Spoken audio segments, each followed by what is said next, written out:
autour de cette tournée du chef de l'État, nos premiers invités pour le tout premier numéro, voilà. Dans ce sens, vous l'avez compris, il y avait tellement à écumer, à passer en revue. Oui, nous les avons maintenus pour pouvoir poursuivre le débat qui reste, au-delà de tout, des contributions de citoyens et puis des questions de développement de la nation. Et oui, nous nous retournons vers Éloi Moussou qui avait la parole. La question de pardon doit être appréciée, dit-il, dans sa globalité. Éloi Moussou. Oui, merci, M. Joël, pour dire que je reviens toujours sur l'acte. Quand le chef de l'État dit il pardonne, il demande aux autres de pardonner. Nous sommes trop croyants dans notre pays. C'est profond, le pardon. Du nord au sud, nous avons des valeurs. Et quand un père de famille, il s'est passé beaucoup de choses, il revient, il tend la main, il dit je pardonne, pardonnez aussi. Regardons nos enfants, regardons devant.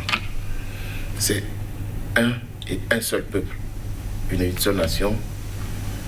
Tout ce autour de quoi on se bat, c'est le Bénin. Il y a beaucoup de choses à faire pour le développement de ce pays. Il faut que les fils et filles de ce pays s'unissent autour de ça. Je crois que normalement on ne doit pas épiloguer sur ça. On doit applaudir plutôt. Quel que soit notre bord politique, qu'on dise qu'il s'est passé ceci. Oui, ben, c'est parce qu'il s'est passé des choses qu'aujourd'hui le chef de l'État vient parler de pardon. Alors, s'il ne s'est rien passé, Monsieur Éloi Moussou, dans cette dynamique, est-ce qu'en prenant un peu de recul, on ne peut pas trouver aussi pertinent la suggestion que votre vis-à-vis, Maître Fatio, a passée tout à l'heure? Il parle du codex, dont la dynamique est au lieu des individus qu'il faut penser peuple, il faut penser nation. Et dans ce sens, que tous les filles et fils du Bénin se revoient, qui se disent ce qu'ils peuvent se dire, et ensemble, là, se tiennent la main pour regarder en l'avenir. Qu'est-ce qu'il met dans tous les fils et filles du Bénin, ils vont se revoir comment? Le Bénin a eu l'intelligence de lancer la conférence nationale. C'est fini ça, c'est passé ça.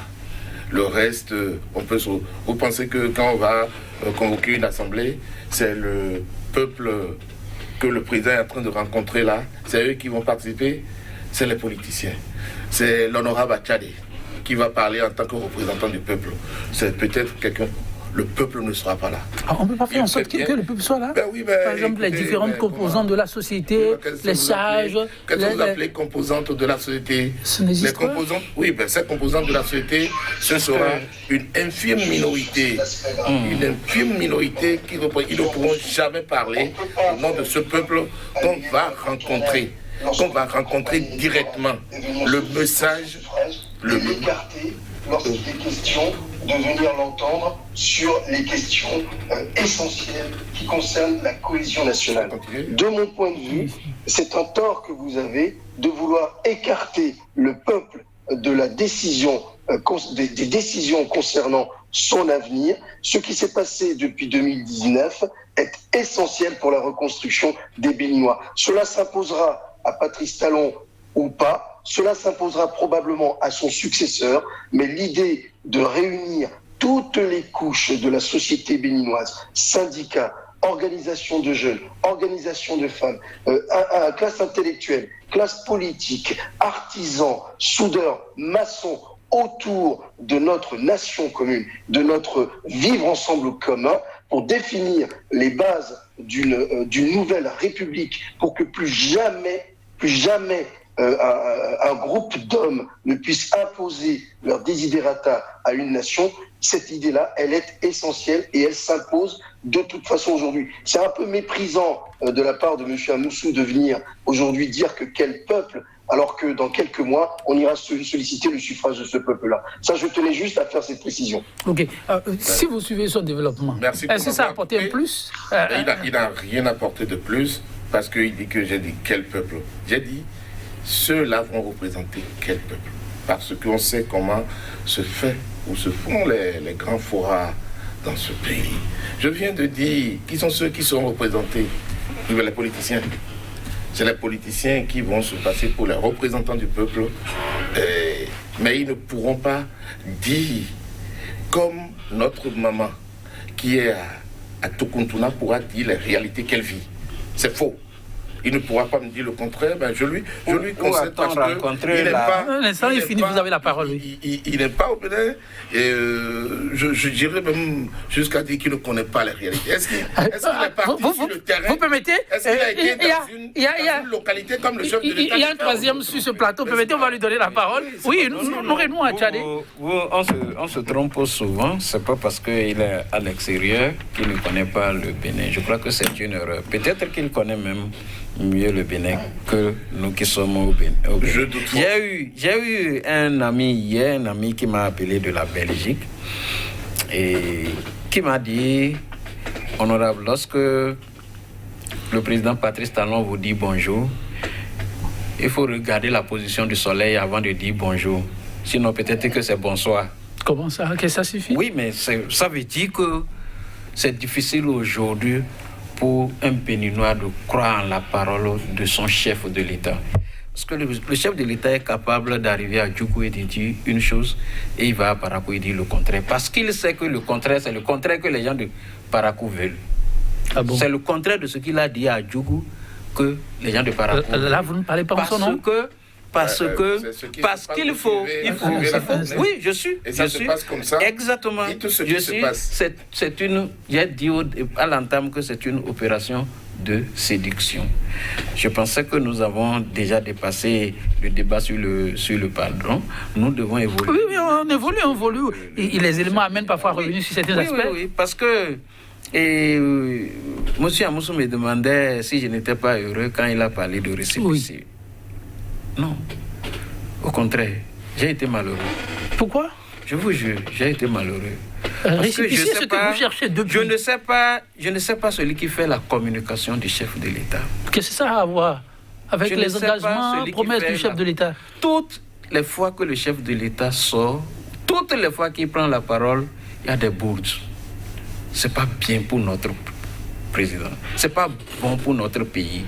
Lorsque le chef de l'État dit qu'il a donné des instructions à son ministre de l'Intérieur, qu'il a demandé à son ministre de l'Intérieur que le récépissé des démocrates soit donné. Ça veut dire quoi? Ça veut dire que, et comme l'a dit M. Fatiou tout à l'heure, il est l'alpha et l'oméga. Il peut aussi dire à son ministre de l'Intérieur de ne pas donner. C'est possible. C'est la lecture que vous en faites. Il peut aussi dire à son ministre de l'Intérieur de ne pas donner de récépissé. Et c'est ce qui s'est passé en 2019. C'est ce qui s'est passé en 2019. S'il avait la possibilité de dire donner le récépissé, pourquoi n'avait-il dit donner le récépissé en 2019 pour que les élections soient inclusives? Donc, moi, je pense que c'est des communications à ne pas faire. C'est vrai que quand il a dit, toute la salle a applaudi. C'est ce qu'il recherchait. Qu'on l'ovationne. Mais en tant que personnalité, il ne peut pas à la fois jouer le rôle de toutes les institutions de la République. C'est la lecture que vous faites. Il est la haute cour de justice, il est la cour constitutionnelle, il est la justice, il est la HAC, il est tout. Il est l'alpha et l'oméga, comme l'autre l'a dit. Il y a des présidents à ce niveau-là. Il connaît déjà les candidats aux élections présidentielles. Il connaît déjà les candidats. FCBE sera candidat. Et les démocrates, ils auront leurs candidats. Je crois que ce n'est pas bien pour notre République. Si nous voulons construire un État démocratique, ces genres de propos ne sont pas bien. Nous ne sommes pas des animaux, nous réfléchissons, nous sommes allés à l'école. Ça veut dire quoi? Ça veut dire que si les autres, si on n'est pas allé aux élections législatives, c'est parce qu'il n'a pas voulu.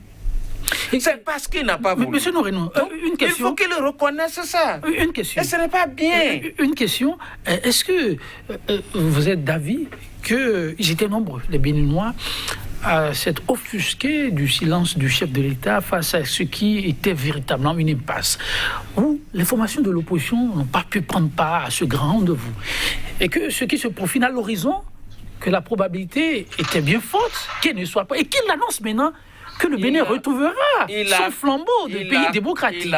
Pour ceux qui étaient encore naïfs, oui, qui de bonne foi ou de mauvaise foi, disait que c'est parce que l'opposition n'avait pas accompli la tâche qu'il fallait pour aller aux élections législatives de 2019. Il a apporté la preuve que c'est lui-même, président de la République, qui a empêché l'opposition d'y aller. Donc, moi, je le savais depuis. C'est de je l'ai dit. Du ministère de l'Intérieur qui ont travaillé moi, sur ce dossier-là. Je prends avec réserve la parole du chef de l'État. À ce niveau-là en disant, oui, quand il dit que les grandes formations politiques iront pour les élections, les démocrates vont aller, comment on appelle, les FCB vont aller, je prends avec beaucoup de réserve. Je n'y crois pas du tout. Oui. Pourquoi? Oui. Parce qu'il est en train de désigner ses adversaires pour les élections. Il est en train de désigner ses propres adversaires, ceux qui vont aller contre lui pour les élections. Deuxièmement, ce n'est pas la participation des individus, je vais dire, qui compte. Qu'est-ce qui compte? C'est la participation de ceux qui veulent y aller et non la participation de ceux que le chef de l'État lui-même veut. Faisons pratique. Je voudrais dire ceci. Allez-y, et je pose ma question. Oui. En mars 2019, le chef de l'État a tenu les mêmes propos qu'il vous souvienne. Il a réuni les partis politiques au palais. Il dit que ça lui fait mal que ce soit ces deux formations politiques seules qui soient qualifiées pour les législatives. Il invite le président de l'Assemblée nationale à corriger les lois et pour que rapidement tout le monde puisse y aller. Il a dit lui-même. Quelques jours après, il a réuni les institutions et il a demandé le quitus qu'il a obtenu pour qu'il organise les élections en excluant tout le monde et que ce soit ces deux formations politiques seules qui aillent pour les élections. Mais il a dit, comme s'il était de bonne foi, nous tous nous avons cru, allez-y à l'Assemblée corriger. Quelques jours, il reprend la main, il dit, j'organise, je porte le chapeau. Tout ce qui va arriver n'a qu'à arriver. Moi, président de la République, je porte le chapeau. Et il l'a fait. En tuant. Monsieur Noureno Tchadé, on prend le cas d'espèce. Si les démocrates demain ont leur récépissé, Patrice Talon ne viendra pas désigner qui sera candidat au sein des démocrates. Ce que vous oubliez. Non, expliquez alors, comment c'est possible? Non, ce que vous oubliez, oui, c'est que M. Patrice Talon a établi aujourd'hui le parrainage comme condition pour aller aux élections présidentielles. Ça, c'est de notoriété publique. Oui, de notoriété publique. Et ce que vous oubliez également, s'il vous plaît, ce que vous oubliez également, c'est que c'est M. Patrice Talon qui a les 83 députés sur les 83 députés. Ce que vous oubliez également, c'est lui qui a les 70 ou 71 et comment on appelle maires sur les 77. Et ce sont ces personnalités ou ces personnes-là qui doivent parrainer. Ça veut dire que quoi? Il contrôle toutes les personnes, les grands électeurs, il les tient, les grands électeurs qui doivent désigner qui va aller aux élections, qui ne veut pas aller. En ce moment, sa profession de foi, il les tient, il maîtrise les grands électeurs, qu'ils soient mauvais, qu'il affame tout le peuple pendant 5 ans ou pas, il peut encore rempiler. Maître Fatih Ousmane, des développements qui amènent quand même à s'interroger du réel ou de la fiction au réel, mais aussi à ce qui est juridiquement possible. Je vais répondre à une seconde attaque que je reçois de M. Amoussou en l'espace de quelques semaines sur le fait que je serais, du fait de ma résidence en France, déconnecté des réalités. Si on devait établir une formation pour être béninois qui m'indique le lieu, l'école et le cursus à suivre pour lui dire et lui prouver que je suis béninois. Je n'aime pas parler de moi. Mon père est de Djougou, je suis d'Indi. Ma mère est de Ouida, je suis Fon. Je suis de l'éducation Yoruba, monsieur Amoussou. Je suis béninois, du nord au sud, je suis un métis béninois. Je connais le pays autant que vous, je suis né à Cotonou, à la clinique Les Grâces. J'ai grandi à Cotonou. Je suis béninois et c'est ma qualité de béninois qui me permet de vous dire que ce qui se passe n'est pas acceptable. Vous nous demandez de croire le chef de l'État. et de le croire la main sur le cœur lorsqu'il nous dit qu'il demande pardon. Mais quel chef d'État devons-nous croire? Celui qui promet lors de son serment présidentiel un mandat unique qu'il répétera à plusieurs reprises, tant devant les Béninois qu'à l'étranger, notamment à l'Élysée, celui qui, recevant les partis politiques d'opposition quelques semaines avant l'élection législative de 2019, leur a promis que tout se passerait bien et qu'il mandaterait et donnerait des instructions pour que tout aille bien, celui qui, quelques jours après le dialogue politique de 2019, a annoncé et a dit à la télévision qu'il ne voulait pas entendre parler de révision constitutionnelle. Quelques jours après, on a vu la révision constitutionnelle nocturne, en catimini, en procédure d'urgence, en violation de la Constitution du 11 décembre 1990. Quel président devons-nous croire? Il y a le discours, qui est celui-là, qui affiche une forme de bonhomie, d'amabilité, de compassion, et il y a la réalité. Et la réalité, c'est le juge de paix, en réalité. C'est le quitus fiscal qui exclut. C'est l'exclusion des partis politiques d'opposition du scrutin législatif de 2019. C'est également le parrainage issu de cette révision. C'est ça, et c'est aujourd'hui désormais le discours officiel selon lequel on octroierait des partis, des récépissés à qui le voudrait, qu'on libérerait tout. Quel président devons-nous croire, M. Amoussou? Pas celui-là. Moi, je veux un pays où la vie des Béninois ne serait pas décidée par la Marina. Je veux un pays où le sort des partis politiques ne serait pas décidé par la Marina. Je veux un pays où les candidats indépendants, qui ne sont pas démocrates, qui ne sont pas FCBE, qui ne sont pas Union progressiste ou Bloc républicain, pourraient librement se présenter au suffrage des Béninois. Ce n'est pas aux 82 députés désormais et aux 77 maires de dire qui devrait être candidat. Frédéric Joël Aïva, qui parcourt le pays depuis des mois et des mois, devrait pouvoir librement se présenter. Nourenou, Atchadé, qui est devant vous, pourrait librement se présenter. Vous-même, monsieur Amoussou, vous devriez librement vous présenter. Qui sont ces 82 députés et 77 maires pour décider que votre candidature serait moins utile, moins pertinente que celle des gens choisis, sélectionnés par la Marina. C'est cela que je dénonce, monsieur Amoussou. Ce n'est pas autre chose. On va évoluer sur notre palier. On vous a compris sur la question. Celle qui a été discréditée, qui s'est dédite au fil des mois. Oui, Fatou, on vous a compris sur la question. Évidemment, les regards sont très, très divisés, mais il faut pouvoir aller de l'avant. Patrice Talon rêve, vous l'avez suivi chez téléspectateurs, d'un pays qui retrouve tout son allant démocratique. Sur la question, qu'est-ce que vous avez envie de dire, monsieur Amoussou? Je dirais que les bases sont posées. Nous avons des institutions qui fonctionnent normalement. Donc cela, on ne peut pas en douter, même si certains pensent le contraire. Je suis heureux d'avoir en face un ex-honorable député qui est passé par là, par cette assemblée, qui a voté les textes qui nous ont permis d'aller à l'élection. Donc il en est responsable aussi. Je ne sais pas comment il a voté pour ou contre, mais il assume. C'est ces tests-là qui ont permis d'aller faire les élections.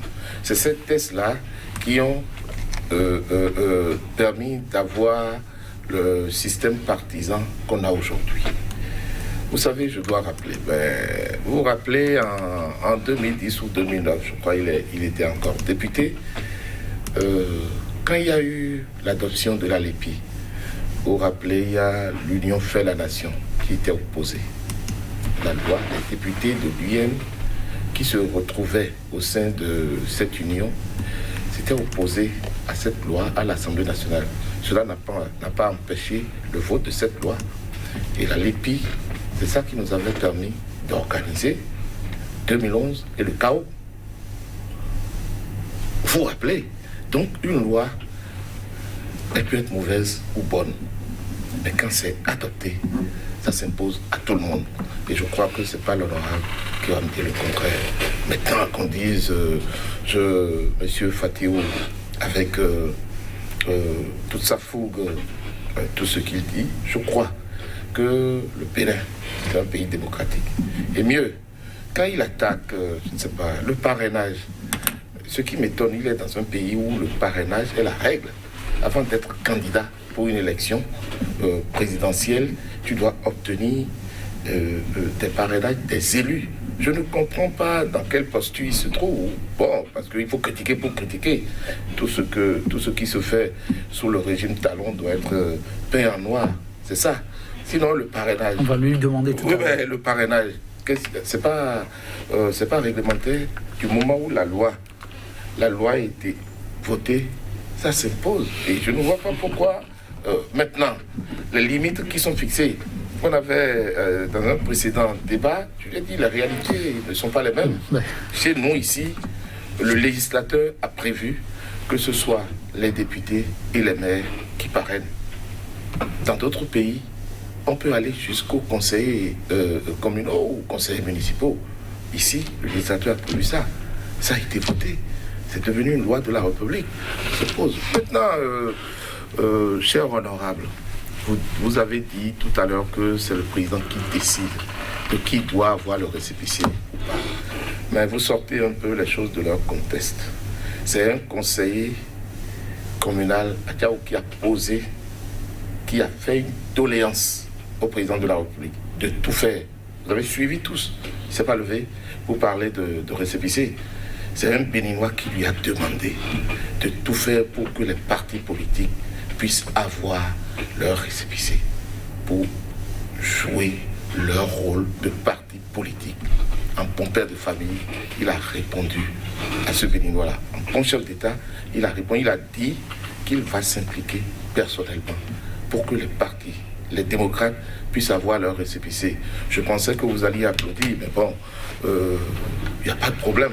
Toujours est-il non, ma question c'est pourquoi ne s'est-il pas impliqué en mars 2019? Mais maintenant, il ne va pas... Écoutez, si vous n'avez pas les dossiers, tous les dossiers ne sont pas au complet, vous n'allez pas... Parce que j'ai dit tout à l'heure, vous oubliez que c'est des cadres comme vous et moi qui travaillent au ministère de l'Intérieur, qui étudient les dossiers. C'est de l'injuste. Des fois, quand on est sur les plateaux, on dit, excusez-moi, on dit des choses, on injurie ces cadres-là qui s'échinent à faire le travail de la République, à étudier les dossiers, parce que c'est ça leur rôle. Et quand ils émettent des avis en tant que cadre, il faut respecter ces avis. Parce que c'est des gens qui peut-être ne sont pas du même bord que leur ministre, du même bord que le chef de l'État, mais parce qu'ils sont cadres, il faut faire foi quand même, il faut faire foi à ce que le cadre béninois fait.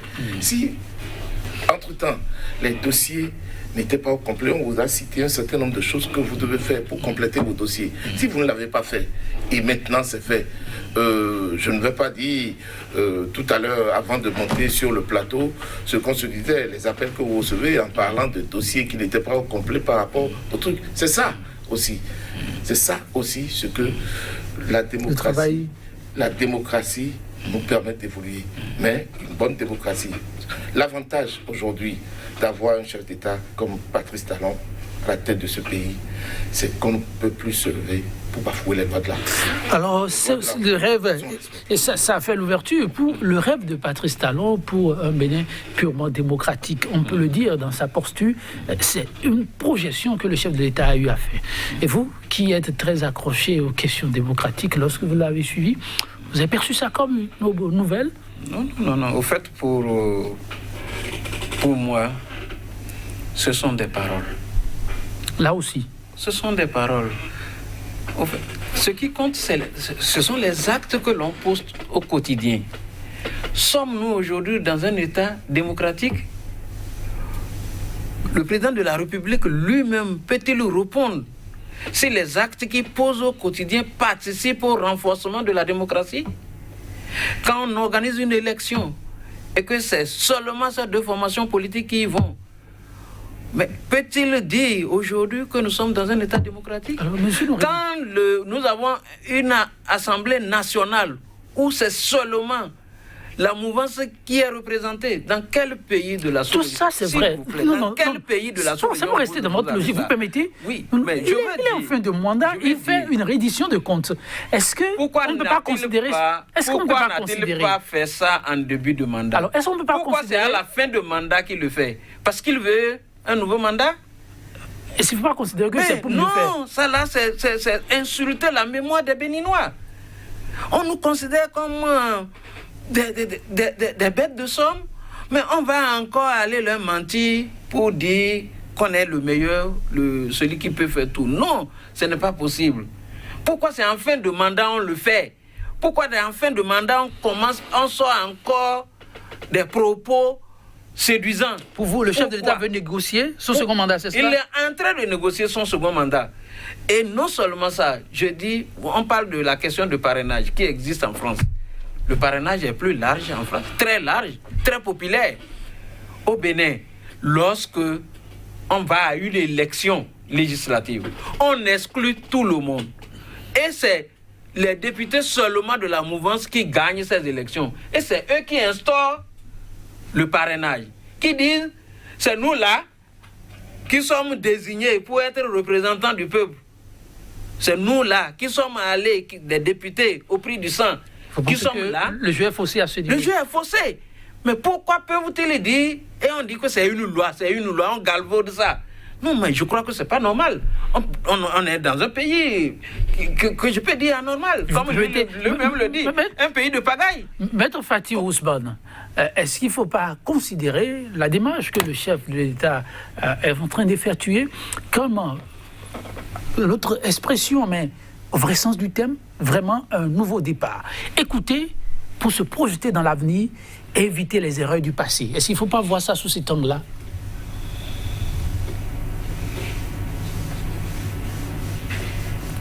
Oui, donc la même question, je la pose en attendant de retrouver Maître Ousmane.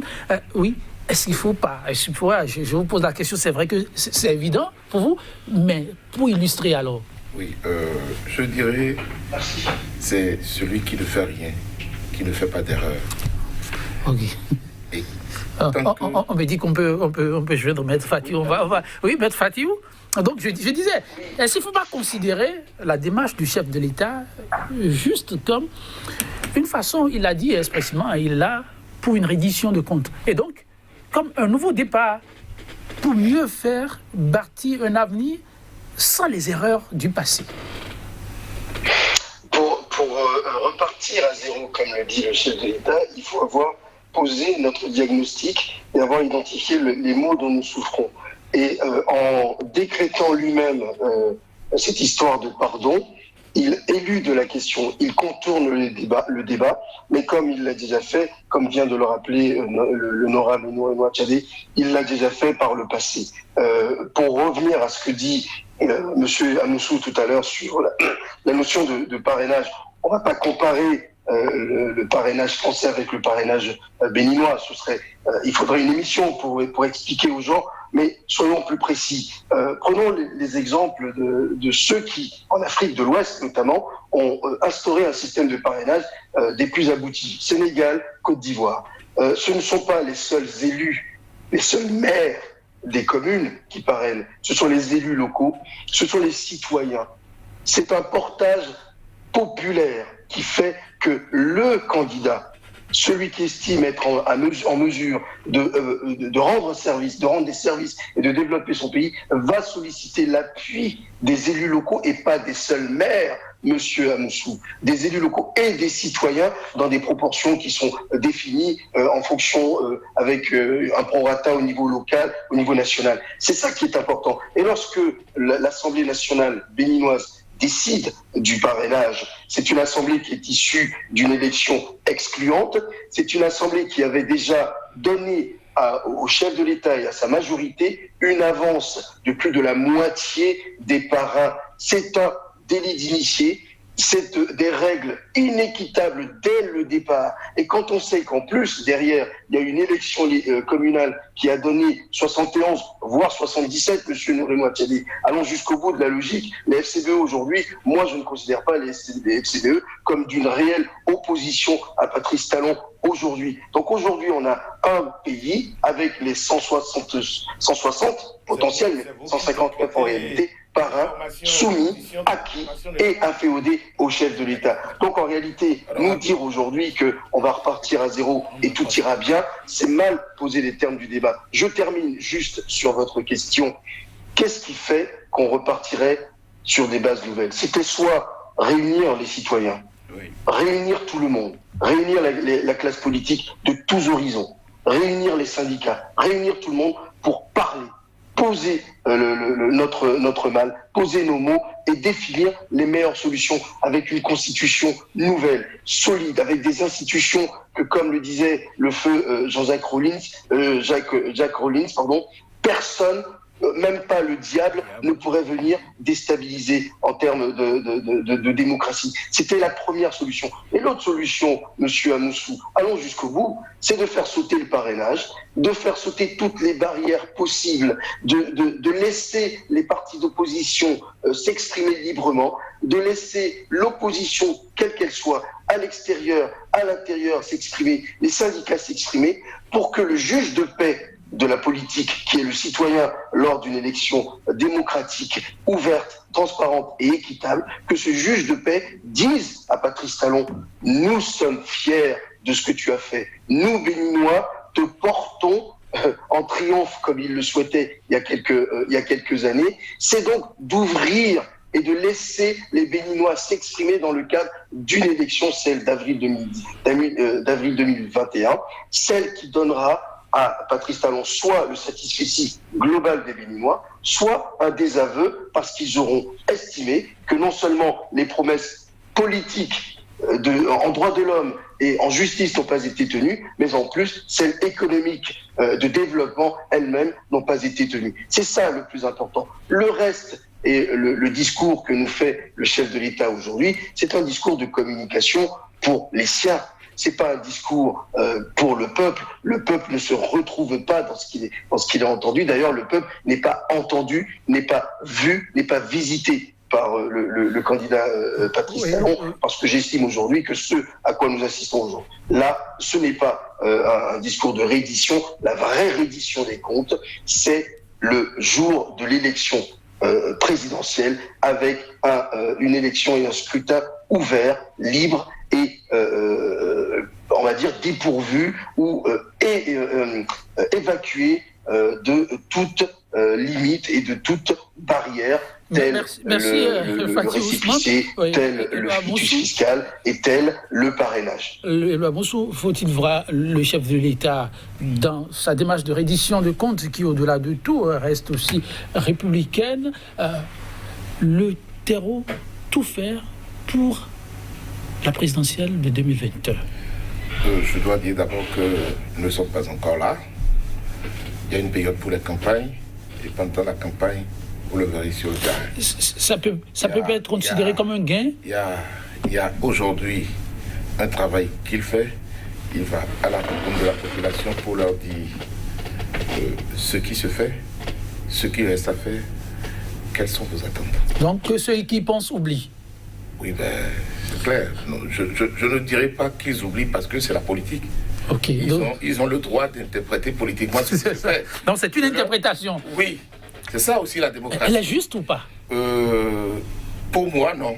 Pour vous, non. Parler de... Alors, sur les deux paramètres que votre vis-à-vis a évoqués, il a évoqué deux paramètres pour aller de l'avant. Il dit qu'il faut impérativement que les Béninois s'asseyent, et secondo, qu'il faut sauter le verrou du parrainage en faisant les démonstrations qu'il a eu à faire. Oui, par rapport au parrainage, il a donné l'exemple de la France, là où il vit.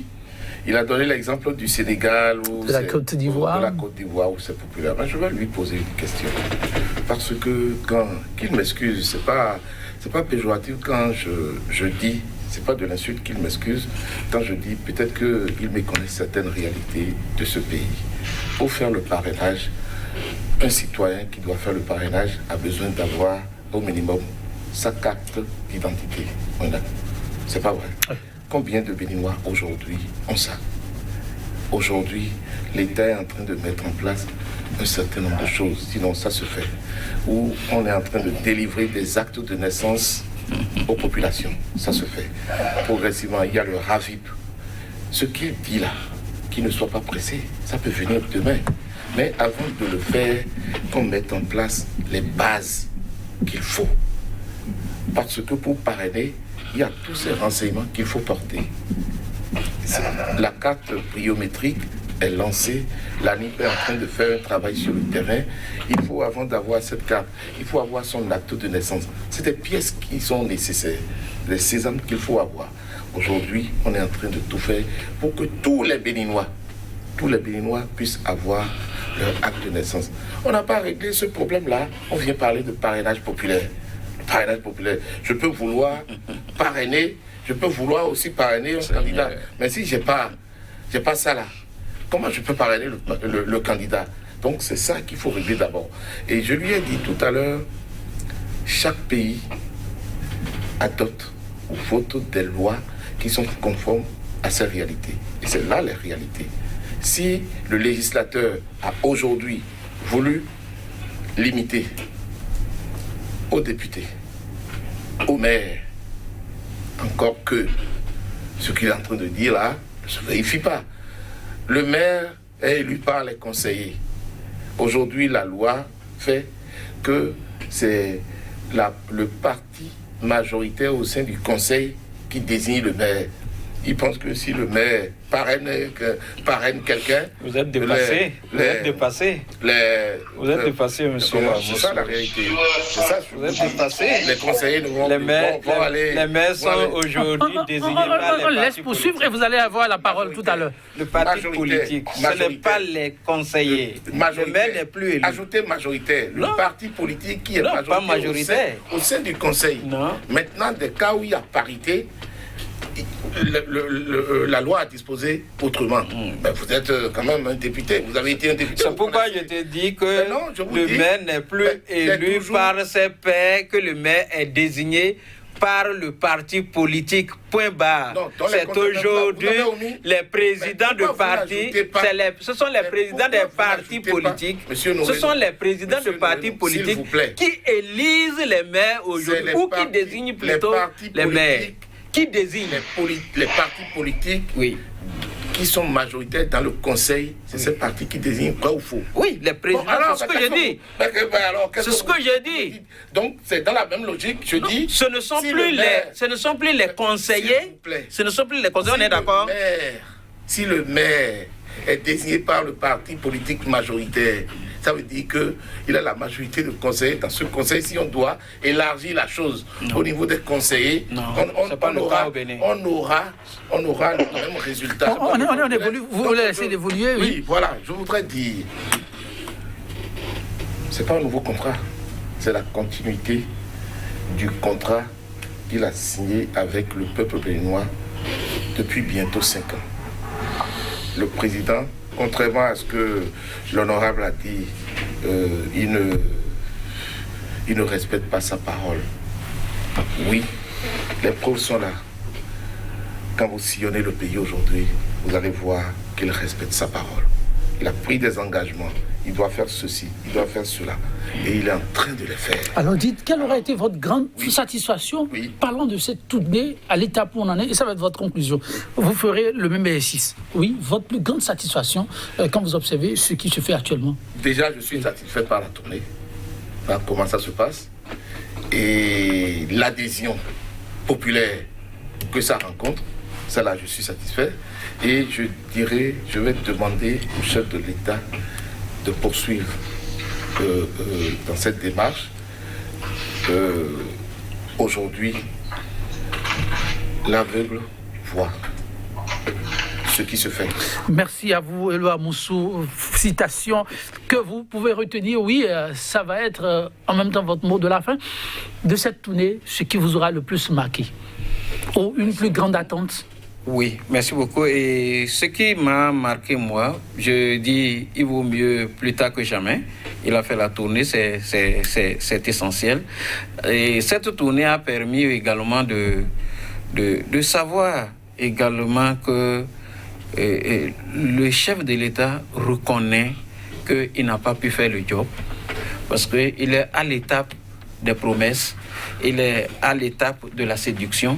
Il n'a pas pu faire le job en 5 ans comme il a promis parce que presque toutes les communes qu'il a traversées, ça a été que des promesses. Ça a permis également de savoir que le chef de l'État, il est l'alpha et l'oméga, c'est lui la Cour constitutionnelle, c'est lui la Haute Cour des juges, c'est lui la Sénat, c'est lui qui joue le rôle de toutes les institutions.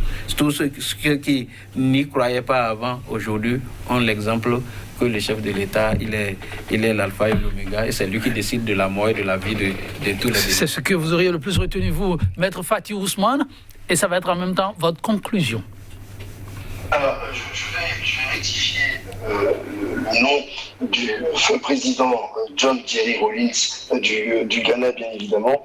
Et comme c'est mon mot de fin et que je sais que Joël Yetondi, vous aimez les citations, je vais emprunter une image que John Jerry Rawlings aimait souvent brandir. Il a simulé l'injustice et les privations de liberté au fait d'ouvrir une bouteille de gaz. Ces privations sont des sources potentielles d'insurrection qu'on peut comparer à une allumette. Il faut évidemment condamner celui qui ouvre la bouteille de gaz et non le peuple qui s'insurge contre l'injustice et les privations de toutes sortes. En réalité, ce à quoi on assiste depuis plusieurs années au Bénin, c'est que la rupture et son gouvernement ferment en réalité les espaces de liberté et ouvre la bouteille de gaz. En réalité, ce que nous voulons, c'est que cette bouteille de gaz soit fermée parce que l'insurrection et la révolte populaire couvre. Il ne faut pas faire semblant de ne pas le voir. Aller entre soi et se réunir entre soi, c'est quelque chose qui satisfait les siens, mais qui ne satisfait pas le peuple. Merci à vous, Maître Faty Ousmane. Monsieur Loamoussou, merci d'avoir été des nôtres. Merci également à vous, Monsieur Honorénou Achadé, chers téléspectateurs. Alors, on va s'en arrêter là, mais sachez-le, ce n'est que des plateaux parmi tant d'autres. Demain, c'est un autre jour pour découvrir d'autres faits de société. Je vous fausse compagnie sur ces citations partagées par tous. Oui, une nation divisée contre elle-même court à sa perte. Donc, l'appel à l'unité et rien que l'unité. Ensemble, on est plus fort. À demain, avec toujours la même disponibilité. Au revoir.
If they want to get you, they'll get you.